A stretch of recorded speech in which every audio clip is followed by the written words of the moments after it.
দুর্বৃত্তের আগুনে পুড়ল আলিয়া মাদ্রাসার বিচারকের এজলাস, কারাবন্দী বিডিআর সদস্যদের মুক্তিসহ 3 দাবিতে অনড় স্বজনরা। 2 সহস্রাধিক নেতাকর্মীকে ক্রসফায়ারের দায়ে ট্রাইব্যুনালে বিএনপির অভিযোগ। এতিমখানা মামলায় খালেদার আপিল শুনানি 14 জানুয়ারি। আগামী মাসেই পাঠ্যপুস্তক হাতে পাবে সবাই, জানালেন শফিকুল আলম। ঘোষণাপত্র আসবে ঐকমত্যের ভিত্তিতে, বললেন মাহফুজ। এবং ঘন কুয়াশা আর হিমেল বাতাসে বিপর্যস্ত জনজীবন, বাড়ছে ঠান্ডাজনিত রোগীর সংখ্যা। শৈত্যপ্রবাহ থাকবে আরও 2 দিন।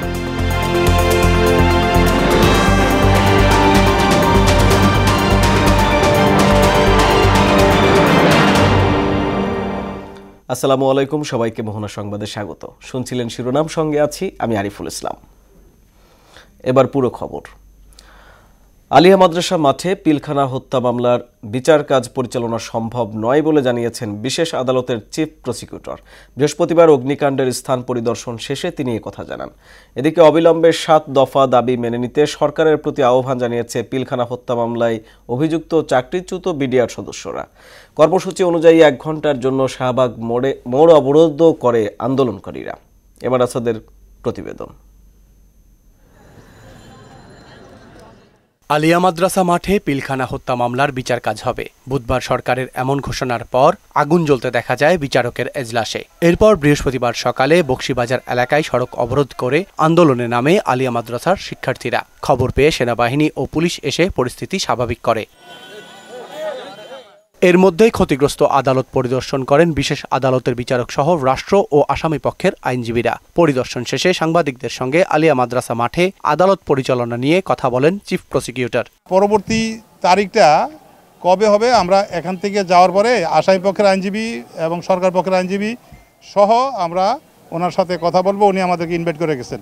এদিকে পিলখানা ট্রাজেডিতে কারাবন্দী বিডিআর সদস্যদের মুক্তি ও চাকরিচ্যুতদের পুনর্বহালের দাবিতে কেন্দ্রীয় শহীদ মিনারে অবস্থান কর্মসূচি করেন স্বজনরা।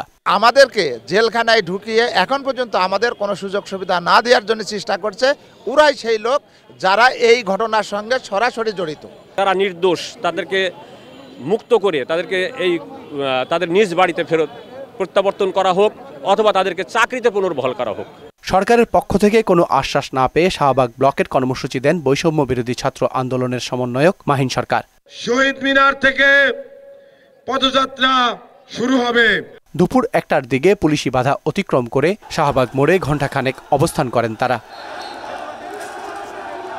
আন্দোলনকারীদের পক্ষে মাহিন সরকার অভিযোগ করেন, প্রশাসনে লুকিয়ে থাকা আওয়ামী লীগের দোসরদের ষড়যন্ত্রে বিডিআর সদস্যদের মুক্তি প্রক্রিয়া দীর্ঘ হচ্ছে। যেখানে কোর্ট বসার কথা ছিল সেই ঢাকা আলিয়া মাদ্রাসা, সেখানকার লাইব্রেরি পুড়িয়ে দেওয়া হয়েছে। এখানে কোনো ষড়যন্ত্র আছে কিনা?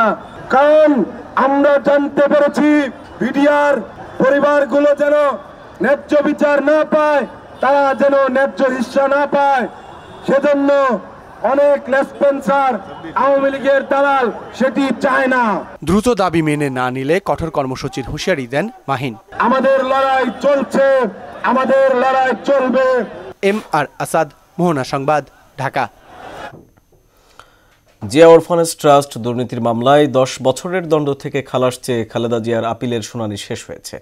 মামলার আরেক আসামি আপিল না করায় রায়ের দিন পিছিয়ে 14 জানুয়ারি ঠিক করেছেন আপিল বিভাগ। এদিকে 2008 থেকে 2024 সালের 5 আগস্ট পর্যন্ত 2276 নেতাকর্মীকে ক্রসফায়ারে হত্যা ও গুমের অভিযোগে আন্তর্জাতিক অপরাধ ট্রাইব্যুনালে অভিযোগ দায়ের করেছে বিএনপি। বিস্তারিত কাজী পাপ্পুর রিপোর্টে।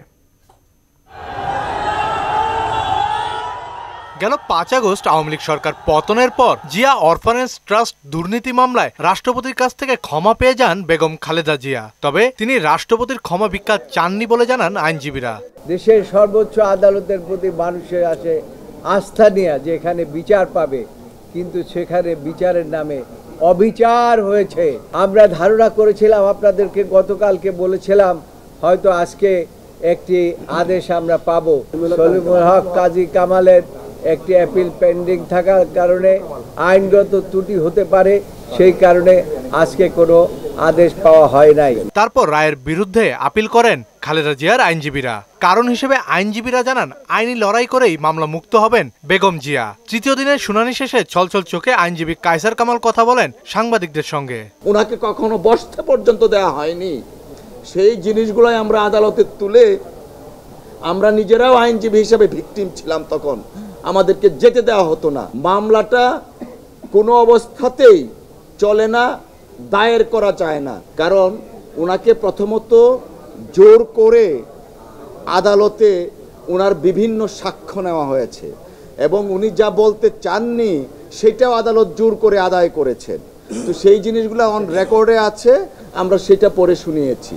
এদিকে সাবেক এমপি ইলিয়াস আলী সহ 2276 নেতাকর্মীকে ক্রসফায়ারে হত্যা ও গুমের অভিযোগে আন্তর্জাতিক অপরাধ ট্রাইব্যুনালে অভিযোগ দাখিল করেছেন বিএনপির তথ্য সেলের সমন্বয়ক সালাউদ্দিন খান। সুনির্দিষ্ট অভিযোগ প্রধানমন্ত্রী সহ সংশ্লিষ্ট যারা আইন শৃঙ্খলা জড়িত আছে তাদের সহ এবং আওয়ামী লীগের যারা সন্ত্রাসী তাদের কতজন। কাজী পাপ্পু, মোহনা সংবাদ, ঢাকা। দেশ রক্ষায় বিভক্তি নয়, রাজনৈতিক দলগুলোকে ঐক্যবদ্ধ থাকার আহ্বান জানিয়েছেন বিএনপি মহাসচিব মির্জা ফখরুল ইসলাম আলমগীর।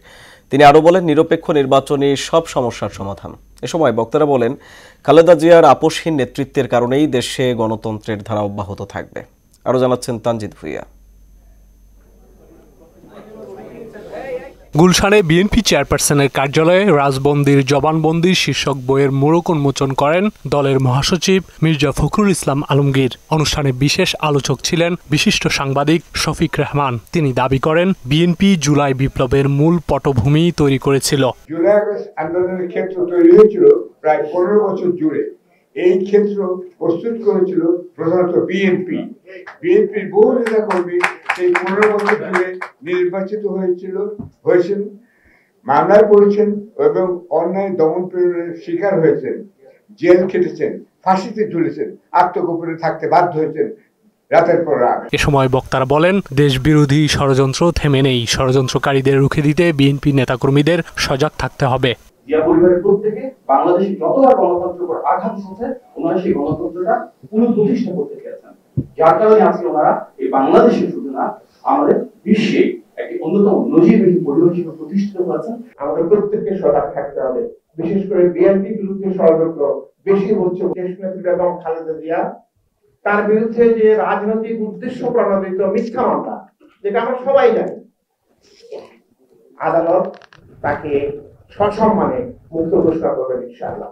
ক্ষমতার পালাবদলে যে সংকট তৈরি হয়েছে তা তারেক রহমান দেশে ফিরলেই সমাধান হবে বলে জানান বিএনপি মহাসচিব। আমাদের ভারপ্রাপ্ত চেয়ারম্যান সাহেব তিনি মুক্ত হবেন অল্প দিনের মধ্যে পুরোপুরি কেস থেকে, তিনিও এসে আমাদের মাঝে উপস্থিত হবেন। আমাদের যে ত্যাগ, আমাদের জনগণের, আমাদের ছাত্রদের, আমাদের যুবকদের, আমাদের স্বেচ্ছাসেবকদের, আমাদের মহিলাদের, এটা কোনো মতেই বৃথা যাবে না, বৃথা যায়নি। আমরা তো অন্তত ফ্যাসিবাদকে সরাতে পেরেছি। দেশের নতুন ষড়যন্ত্রের কথা উল্লেখ করে মির্জা ফখরুল সময়ের প্রয়োজনে সবাইকে ঐক্যবদ্ধ থাকার আহ্বানও জানান। বিভক্তির রাজনীতি যেন আমরা না করি। এখন যেটা প্রয়োজন, সবচেয়ে বেশি প্রয়োজন, দেশকে বাঁচানোর জন্য, গণতন্ত্রকে ফিরে পাওয়ার জন্য ঐক্য। পেছনে যে শক্তিটা লাগবে সেটা একটা নির্বাচিত পার্লামেন্ট, নির্বাচিত সরকার। তানজিদ ভুইয়া, মোহনা সংবাদ, ঢাকা। আগামী মাসের মধ্যে পাঠ্যপুস্তক সবাই হাতে পাবে। অন্তর্বর্তী সরকার এটি নিয়ে কাজ করছে বলে জানিয়েছেন প্রধান উপদেষ্টার প্রেস সচিব শফিকুল আলম। বৃহস্পতিবার বিকেলে ফরেন সার্ভিস একাডেমির মিলনায়তনে এক ব্রিফিংয়ে তিনি এসব কথা বলেন। শফিকুল আলম বলেন, চট্টগ্রামের জলাবদ্ধতার সমস্যা যত দ্রুত নিরসন করা সম্ভব সে বিষয়ে নির্দেশ দিয়েছে সরকার। এ সময় উপদেষ্টা মাহফুজ আলম জানান, জুলাই ঘোষণাপত্র নিয়ে রাজনৈতিক দলগুলোর সঙ্গে আগামী সপ্তাহে আলোচনা শুরু হবে। ব্রিফিংয়ে প্রধান উপদেষ্টার উপপ্রেস সচিব আবুল কালাম আজাদ মজুমদার, অপূর্ব জাহাঙ্গীর এবং সিনিয়র সহকারী প্রেস সচিব ফয়েজ আহমেদ উপস্থিত ছিলেন। ক্যাবিনেটে বলা হয়েছে যে পাঠ্যপুস্তক আগামী মাসের মধ্যে সবাই হাতে পাবেন, সবার হাতে। আরেকটা যেটা বাজারে একটা মানে চালাচ্ছে যে আগের যেগুলো গভর্নমেন্টের সময় দেখেছেন যে আগের গভর্নমেন্টে ওনারা পাঠ্যপুস্তক উৎসব করতেন ওই একদিনের জন্য, দেখাতে চেতেন যে না পাঠ্যপুস্তকটা সবাই জানুয়ারির 1 তারিখেই পাচ্ছেন। কিন্তু আসলে আমরা যেগুলো ডেটা পাচ্ছি বা যেগুলো তথ্য পাচ্ছি যে অনেক সময়, বেশিরভাগ সময় 2010-এর পরের থেকে দেখা যাচ্ছে যে ফুল ডিস্ট্রিবিউশন হতে হতে মার্চ এবং কোনো কোনো বছর জুলাই মাসও হয়ে গিয়েছে। ছাত্র জনতার অভ্যুত্থানে ক্ষমতাচ্যুত হয়ে ভারতে পালিয়ে যাওয়া সাবেক প্রধানমন্ত্রী শেখ হাসিনাকে প্রত্যর্পণ চুক্তির আওতায় ফেরত চেয়ে চিঠি দিয়েছে বাংলাদেশ। এ অবস্থায় দিল্লির থেকে চিঠির জবাব পেতে আরও অপেক্ষা করবে ঢাকা। পররাষ্ট্র মন্ত্রণালয়ের সাপ্তাহিক ব্রিফিংয়ে মুখপাত্র মোহাম্মদ রফিকুল আলম সাংবাদিকদের প্রশ্নের উত্তরে এই কথা বলেন।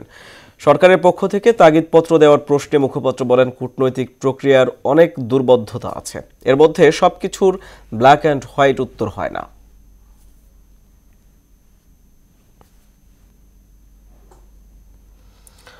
43তম বিসিএসে বাদ পড়া 227 জনের মধ্যে বেশিরভাগ সদস্যদের দ্রুততম সময়ের মধ্যেই নিয়োগ প্রক্রিয়া চূড়ান্ত হবে বলে জানিয়েছেন জনপ্রশাসন সিনিয়র সচিব মোখলেসুর রহমান।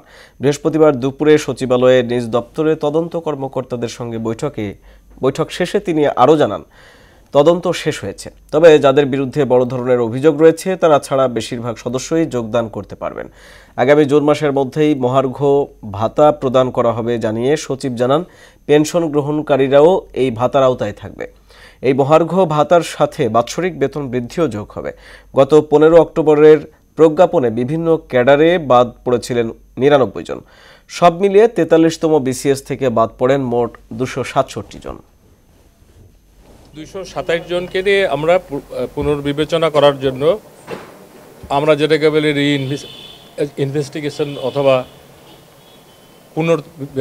তদন্ত, এই কাজ করে আমাদের একটা পর্যায়ে আসলো। আমরা আশাবাদী এই যে 227 বললাম, এর মেজরিটি, মোর দ্যান মেজরিটি আপনারা এই যেভাবে বিজ্ঞাপন জারি হয়েছে যারা নর্মাল তাদের পক্ষেও জারি হবে। সৌদি আরবের হজ ও উমরা মন্ত্রণালয় হতে বাংলাদেশের প্রতিটি হজ এজেন্সির ক্ষেত্রে ন্যূনতম হজযাত্রীর কোটা 1000 জন নির্ধারণ করা হয়েছে, যা আর কমবে না বলে জানিয়েছেন ধর্ম উপদেষ্টা ডক্টর আফম খালিদ হোসেন। বৃহস্পতিবার দুপুরে সচিবালয়ের সংবাদ সম্মেলনে তিনি এ তথ্য জানান। ধর্ম উপদেষ্টা বলেন, প্রক্রিয়া স্বচ্ছ করতেই সৌদি সরকার এমন উদ্যোগ নিয়েছে। কয়েকটি ছোট এজেন্সি মিলে একটি লিড এজেন্সি গঠন করেও হজ সংশ্লিষ্ট কার্যক্রম চালাতে পারবে বলেও জানান উপদেষ্টা। সর্বনিম্ন কোটা 500 জন করার আবেদন সৌদি হজ ও উমরা মন্ত্রণালয়ের সুনির্দিষ্ট কমিটি কর্তৃক অনুমোদন করা হয়নি। অর্থাৎ বাংলাদেশ এজেন্সি প্রতি ন্যূনতম হজযাত্রী 1000 জনই থাকবে।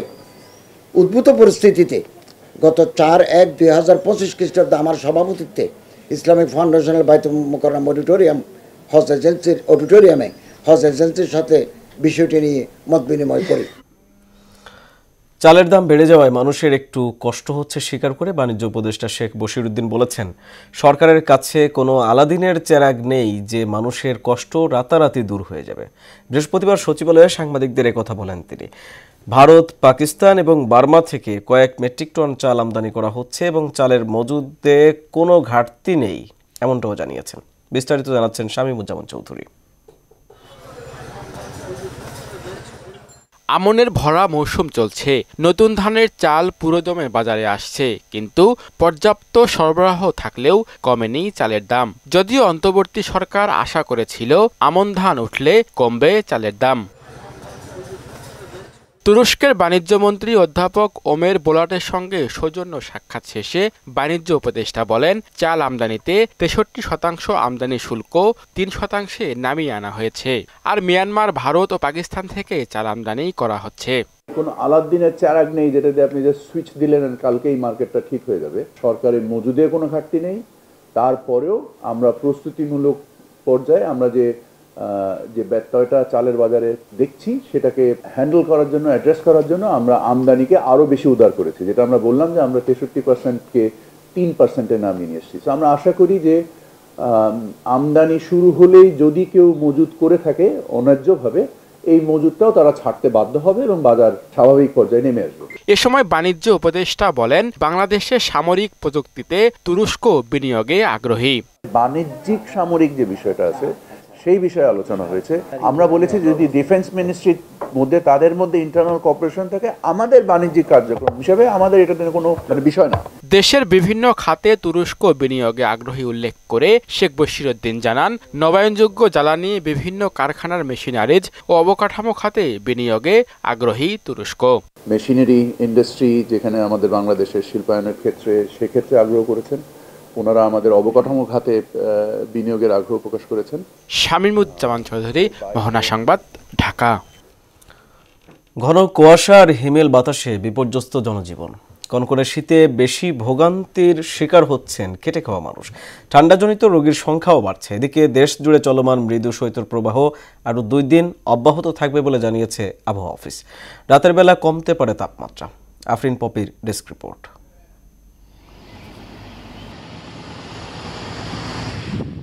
মৃদু শৈত্যপ্রবাহে হিমেল বাতাসের কারণে একরকম বিপর্যস্ত হয়ে পড়েছে পঞ্চগড়ের জনজীবন। তবে দিনের চেয়ে রাতের বেলায় তাপমাত্রা কমে যাওয়ায় শীত অনুভব হচ্ছে বেশি। সবচেয়ে বেশি দুর্ভোগের শিকার হচ্ছেন খেটে খাওয়া সাধারণ মানুষ। ঠান্ডার কারণে গাড়ি চালাতে পারি না, খুব কষ্ট হচ্ছে। পঞ্চগড়ে খুব শীতের তাপমাত্রা খুব বেশি দেখা যাচ্ছে, আজকে অনেক ঠান্ডা বাতাস। দেশের উত্তর পশ্চিমাঞ্চলীয় সীমান্তবর্তী জেলা রাজশাহীতেও বেড়েছে শীতের তীব্রতা। হিমেল হাওয়ায় গত 2 দিন ধরেই ধীরে ধীরে বাড়ছে শীত।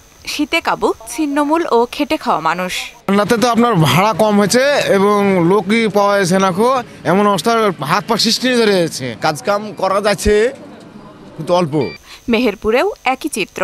তীব্র শীতের পাশাপাশি বইছে হিম বাতাস। শীতবস্ত্র না পেয়ে আগুন জ্বালিয়ে শীত নিবারণের চেষ্টা করছেন অনেকেই। ময়মনসিংহেও জেকে বসেছে শীত। ঘন কুয়াশায় বেড়ে গেছে নাগরিক ভোগান্তি। ঠান্ডাজনিত রোগে আক্রান্ত হচ্ছে শিশু থেকে বৃদ্ধরাও। এদিকে মৃদু শৈত্যপ্রবাহ আরও 2 দিন অব্যাহত থাকতে পারে। জানুয়ারির মাঝামাঝি সময়ে আরও একটি শৈত্যপ্রবাহের সম্ভাবনা দেখছেন আবহাওয়া অফিস। আগামী 24 ঘন্টার মধ্যে দেশের পশ্চিমাঞ্চলের এবং উত্তরাঞ্চলের তাপমাত্রা 1 থেকে 2 ডিগ্রি সেলসিয়াস কমে গিয়ে শীতের অনুভূতি বৃদ্ধি করতে পারে। কারণ আগামী 24 ঘন্টার মধ্যে দিনের তাপমাত্রা 2 থেকে 3 ডিগ্রি সেলসিয়াস বৃদ্ধি পাবে, কিন্তু রাতের তাপমাত্রা ক্লিয়ার স্কাই, মেঘমুক্ত আকাশ হওয়ার কারণে রাতের তাপমাত্রা 1 থেকে 2 ডিগ্রি কমে যাবে। আফরিন পপি, মোহনা সংবাদ। বাগেরহাটে বিএনপির কমিটি গঠনকে কেন্দ্র করে 2 গ্রুপের মধ্যে দফায় দফায় সংঘর্ষের ঘটনায় আহত হয়েছেন কমপক্ষে 25 জন। এ সময় 8টি বাড়িতে আগুন ধরিয়ে দেওয়া হয়। বৃহস্পতিবার বাগেরহাট সদরের বিষ্ণুপুর ইউনিয়নের কুলিয়াদাইর গ্রামে মোল্লা মোস্তাফিজুর রহমান ও শেখ রুহুল আমিন গ্রুপের মধ্যে এই হামলার ঘটনা ঘটে। আহতদের মধ্যে 6 জনকে বাগেরহাট ও খুলনা হাসপাতালে ভর্তি করা হয়েছে। ঘটনার পর ফের সংঘর্ষের আশঙ্কায় অতিরিক্ত পুলিশ ও সেনাবাহিনীর সদস্য মোতায়েন রাখা হয়েছে। চট্টগ্রাম আদালতের সরকারি কৌশলী কক্ষের সামনের বারান্দা থেকে গায়েব হওয়া মামলার নথির বস্তা ভাঙাড়ির দোকান থেকে উদ্ধার করা হয়েছে। এ ঘটনায় চা বিক্রেতাকে আটক করেছে পুলিশ। কোতোয়ালি থানার ভারপ্রাপ্ত কর্মকর্তা আব্দুল করিম জানান, বৃহস্পতিবার ভোর রাতে 9 বস্তা নথি উদ্ধার করা হয়। গত 5 জানুয়ারি চট্টগ্রাম আদালত ভবনের 3য় তলার বারান্দা থেকে নথিগুলো চুরি হয়। এ ঘটনায় বন্দরনগরী সহ সারা দেশে চাঞ্চল্যের সৃষ্টি হয়। রাসেল নামে একজনকে আমরা গ্রেপ্তার করি।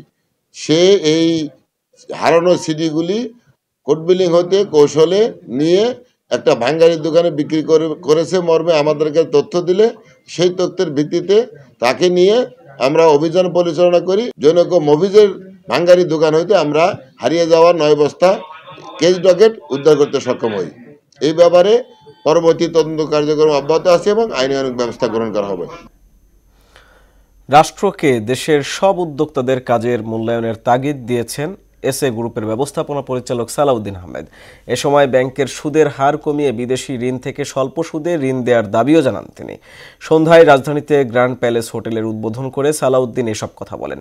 রংপুর, সিলেটের পর ঢাকায় উদ্বোধন করা হলো 3য়বারের মতো 5 স্টার মানের এ হোটেল। উদ্বোধনী অনুষ্ঠানে উপস্থিত ছিলেন পরিচালক নূরে আলম রুবেল, পরিচালক শামসুল আলম পান্থ, পরিচালক সাইমা আহমেদ শান্তা এবং পরিচালক ফরিদা ইয়াসমিন পারভিন সহ অনেকে। দেশের বাইরের খবর। যুক্তরাষ্ট্রের ক্যালিফোর্নিয়ার লস অ্যাঞ্জেলেসে দ্রুত ছড়িয়ে পড়ছে দাবানল। এতে পুড়ে গেছে কয়েকশো ঘরবাড়ি সহ বিস্তীর্ণ এলাকা। এ ঘটনায় এ পর্যন্ত 5 জনের মৃত্যু হয়েছে। দাবানলের হাত থেকে রক্ষার জন্য 1.5 লাখ মানুষকে নিরাপদ স্থানে সরিয়ে নেওয়া হয়েছে। ইশতিয়াক হোসেনের ডেস্ক রিপোর্ট। ভয়াবহ আকার ধারণ করেছে ক্যালিফোর্নিয়ার দাবানল। শুষ্ক আবহাওয়া ও তীব্র বাতাসে তা ছড়াচ্ছে নিয়ন্ত্রণহীনভাবে। পুড়ে গেছে 1000-এর বেশি বাড়িঘর, স্থাপনা সহ 16,000 একর এলাকা। সবচেয়ে ভয়াবহ পরিস্থিতি প্যালিসাইডে। বাড়িঘর, গাছপালা সহ চারপাশে দাউ দাউ করে জ্বলছে আগুন। নিরাপদ স্থানে সরিয়ে নেওয়া হয়েছে প্রায় 1.5 লাখ বাসিন্দাকে। আগুন নিয়ন্ত্রণে হিমশিম খাচ্ছে ফায়ার সার্ভিস কর্মীরা। পানি স্বল্পতায় কঠিন হয়ে পড়েছে আগুন নিয়ন্ত্রণের কাজটি। আশপাশের এলাকা থেকে পানি সরবরাহের পাশাপাশি বিমান থেকে ছিটানো হচ্ছে রাসায়নিক। দাবানলের প্রভাবে মারাত্মক ক্ষতিগ্রস্ত ক্যালিফোর্নিয়ার বিদ্যুৎ ব্যবস্থা। গত মঙ্গলবার থেকে শুরু হওয়া দাবানলে লস অ্যাঞ্জেলেস কাউন্টিতে সক্রিয় 5টি অগ্নিকাণ্ডে প্যাসিফিক পলিসেডস এলাকায় 16,000 এবং ইটনে 10,500 একর জমির ফসল পুড়ে গেছে। এই দাবানলে প্রায় 10 লাখ বাড়ি ও ব্যবসা প্রতিষ্ঠান বিদ্যুৎ বিচ্ছিন্ন রয়েছে। পরিস্থিতি নিয়ন্ত্রণে সর্বোচ্চ সহযোগিতার প্রতিশ্রুতি দিয়েছেন মার্কিন প্রেসিডেন্ট জো বাইডেন। দাবানলে অর্থনৈতিক ক্ষতির পরিমাণ $5,000 কোটি বেশি হতে পারে বলে জানিয়েছেন লস অ্যাঞ্জেলেস কাউন্টির জরুরি ব্যবস্থাপনা বিভাগের পরিচালক কেভিন ম্যাকগুয়ান।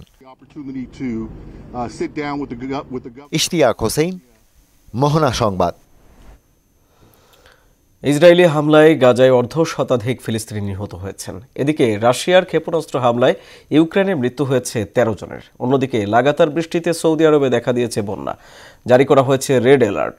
ইশতিয়াক হোসেনের আরও একটি ডেস্ক রিপোর্ট। গাজায় অব্যাহত রয়েছে ইসরায়েলি তাণ্ডব। সবশেষ রাফা অঞ্চলে বিমান হামলা চালিয়ে আরও 50 ফিলিস্তিনিকে হত্যা করেছে নেতানিয়াহু সেনারা। এতে 45,936-এ পৌঁছেছে প্রাণহানি, আর আহত ছাড়িয়েছে 1,09,000। এর আগে প্রেসিডেন্ট হিসেবে 20 জানুয়ারি দায়িত্ব গ্রহণের আগেই সব জিম্মিদের মুক্তি দিতে হামাসকে সতর্ক করেছেন ডোনাল্ড ট্রাম্প। রাশিয়ার ক্ষেপণাস্ত্র হামলায় ইউক্রেনের ঝাপোরিজিয়া অঞ্চলে 13 জন নিহত ও 63 জন আহত হয়েছে। আবাসিক ভবন ও বাণিজ্যিক স্থাপনা লক্ষ্য করে বুধবার স্থানীয় সময় বিকেলে এই হামলা চালানো হয়। এই হামলার তীব্র নিন্দা জানিয়েছেন ইউক্রেনের প্রেসিডেন্ট ভলোদিমির জেলেনস্কি। সিরিয়ায় কুর্দি নেতৃত্বাধীন বাহিনীর বিরুদ্ধে সামরিক অভিযান চালানোর হুমকি দিয়েছে তুরস্ক।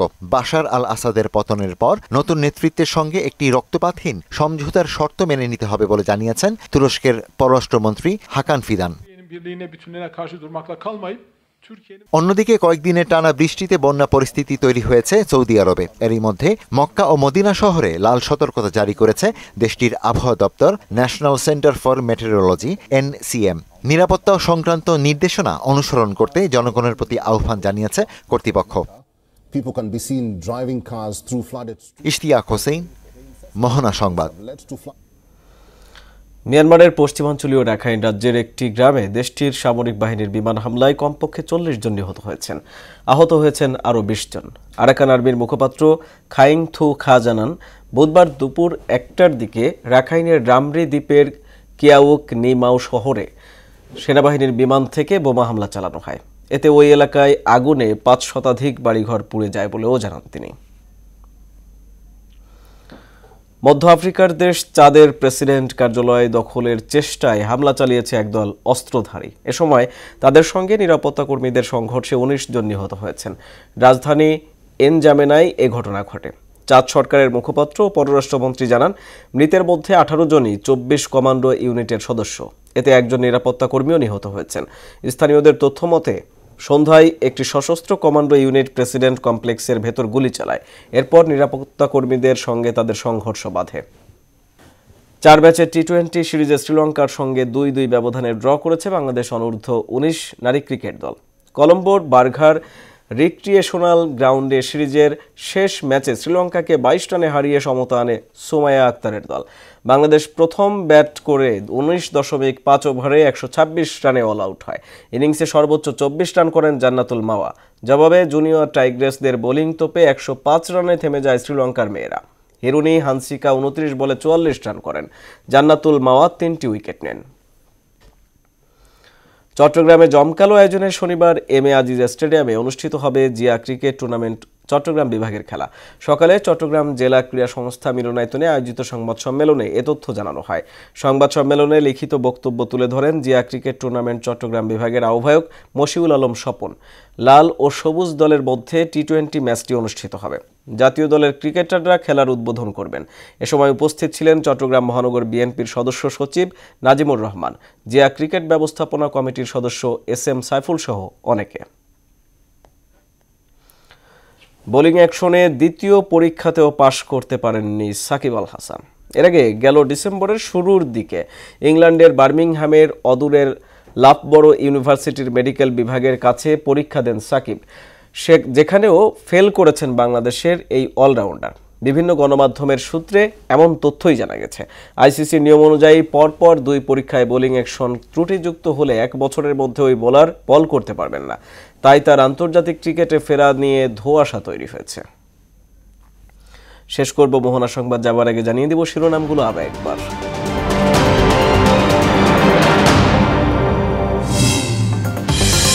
দুর্বৃত্তের আগুনে পুড়ল আলিয়া মাদ্রাসার বিচারকের এজলাস, কারাবন্দী বিডিআর সদস্যদের মুক্তিসহ 3 দাবিতে অনড় স্বজনরা।